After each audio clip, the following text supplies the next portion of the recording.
Jeff Johnson got 3 things you need to know. What up, Jeff? Hey, man. Issa Rae had a really interesting comment when she was interviewed about her new movie Lovebirds, where she's in a romantic relationship with a Pakistani male. And she just talked about the fact that every time there's an interracial romance, it feels like in the movies it centers around whiteness, and it doesn't have to. And I just thought this was brilliant because whether it's in commercials that we see on a regular basis or movies, so often interracial relationships always center around a white person and then some other person of color.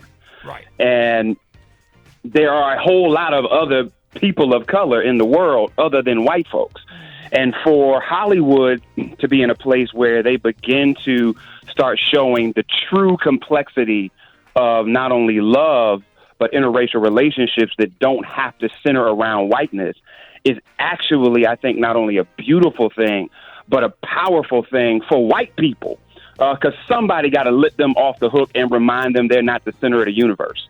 And so I thought that Issa Rae's comments were not only profound, but I think they really help Hollywood in changing narrative get to a place where they deal with the complexity of ethnicity in a way that heretofore they just haven't in relationships. So kudos to Issa Rae for bringing that up. As we go further into Black History Month, there's 2 things I want to talk about, man. Number one is COINTELPRO. And I've just been reminded, I'm constantly reminded, but watching Who Killed Malcolm X just further reminds me of the power that COINTELPRO had to not only disrupt our movements, but the very people in them. And Rick, you know what COINTELPRO is, right? No.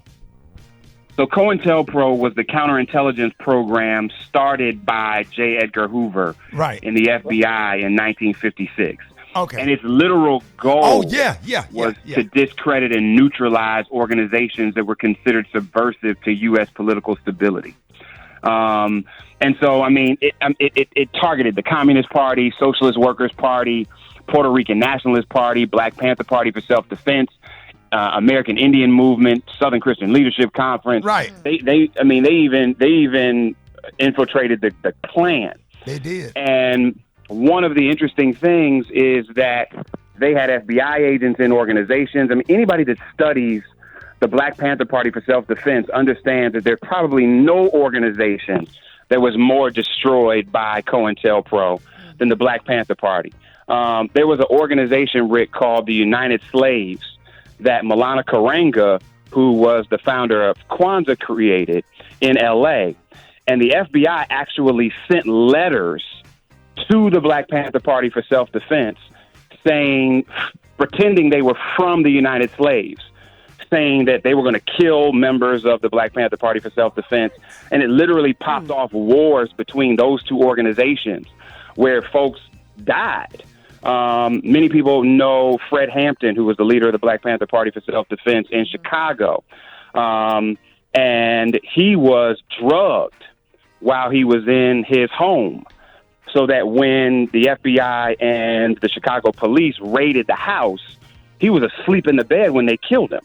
Right. And when you review that case, they said they were in a shootout with the Black Panther Party, but all bullets went in and no bullets came out.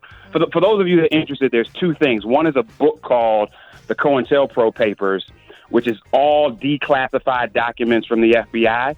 And the second one is, and you can find it on YouTube, the FBI's War on Black America. Both of them will give you an incredible amount of information about the hell that COINTELPRO has caused on so many of our movements and the brothers and sisters in them.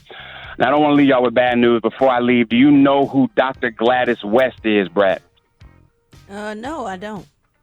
And most of us don't. I'm sorry. I was like, oh, God, I'm finna feel stupid. Okay. No. And most of us don't. But this sister, 87 years old, she was just inducted into the Air Force Space and Missile Pioneers Hall of Fame by the United States Air Force during a ceremony at the Pentagon. This was a sister who grew up in Dinwiddie County, outside of Richmond in Virginia. She is credited with major contribution to the development of GPS. This sister began work at the Naval Surface Warfare Center, where she was only the second black woman ever to be employed. She collected data from satellites, which led to the development of a global positioning system. So when you are driving somewhere and you don't know where you're going and you're getting directions from somebody on your phone, you got to think Dr. Gladys West. Wow. Y'all, those are 3 things I got for you. Y'all can hit me at Jeff's Nation on all social media. Thanks, y'all. I'll talk to you on Thursday. Hey, Jeff, appreciate everything you do.